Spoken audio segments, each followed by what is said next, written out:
안녕하세요, 해리입니다. 우리가 워킹홀리데이를 가는 학생들, 그리고 유학을 가는 학생들이 많은 것들 고민하지만 그중에 고민하는 거 이런 것도 있죠. 과연 이게 끝나면, 내 유학 생활이 끝나면, 혹은 내 워홀러 생활이 끝나면 그 다음에 무엇을 할까? 이 나라에 더 살아볼 수 있을까? 영주권이나 해외 취업이나 이민이나 이런 것들을 많이 고민하고 있습니다.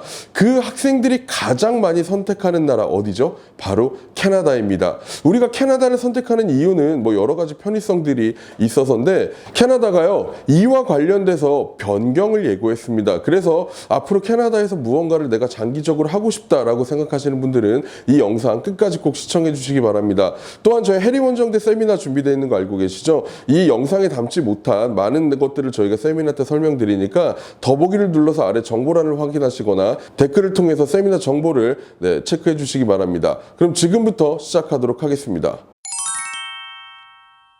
캐나다는 이민자의 천국으로 불리우고 있습니다.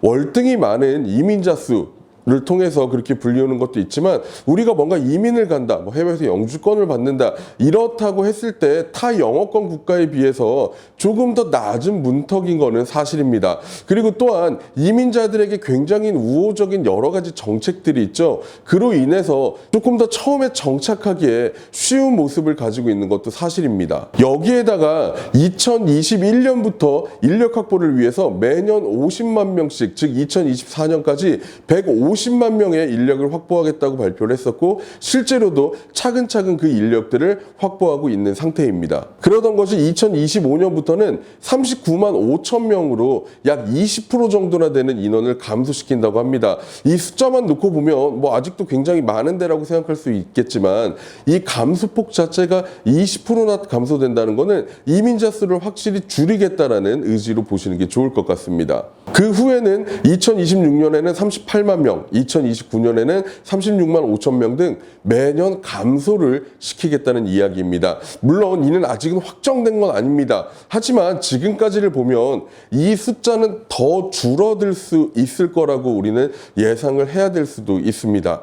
캐나다가 이렇게 많은 이민자를 받아왔던 이유는 아시겠지만 노동력 때문입니다. 넓은 땅이지만 그에 비하는 인구가 안 되기 때문에 노동력이 굉장히 부족하죠. 그래서 이민자를 받는 정책을 실시한 이후에 굉장히 단기적으로 13.9%나 되는 어마어마한 수의 인구가 늘어 캐나다는 현재 4천만 명이 넘는 인구를 확보하고 있는 상태입니다. 하지만 이로 인해서 다양한 문제가 발생했죠. 준비되어 있지 않은 상태에서 한꺼번에 많은 사람들이 들어오다 보니까 먼저 집에 대한 문제가 생기겠죠. 수요와 공급의 법칙에 의해서 집값이 기록적으로 매년 상승하고 있고요. 또한 집값 상승에 따라서 물가도 계속 올라가고 있는 상태입니다.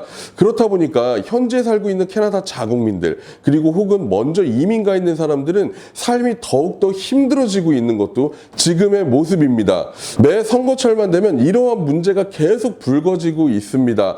그렇다 보니까 실제로 여론조사를 통해서 확인한 걸 보면 현재 이민 정책을 지지한다라고 이야기하는 캐나다 국민들은요, 절반에도 미치지 못한 36%밖에 되지 않는다라고 이야기를 합니다. 이민을 간다, 해외에서 산다라고 하는 게 절대로 우리가 생각하는 것처럼 쉽지 않습니다. 어쩌면 한국에서 삶보다 훨씬 더 어려울 수도 있습니다. 그럼에도 불구하고 여러분이 해외로 나간다, 특히 캐나다로 가겠다라고 하시는 분들은 과거에 있었던 여러 가지 정보들보다는 앞으로 나올 새로운 소식에 꼭 귀를 기울여 주시고요. 해리원정대에서 언제든 업로드 해드릴 테니까 잊지 마시고 구독과 알림 설정 꼭 해주시기 바랍니다. 지금까지 해리였습니다. 감사합니다.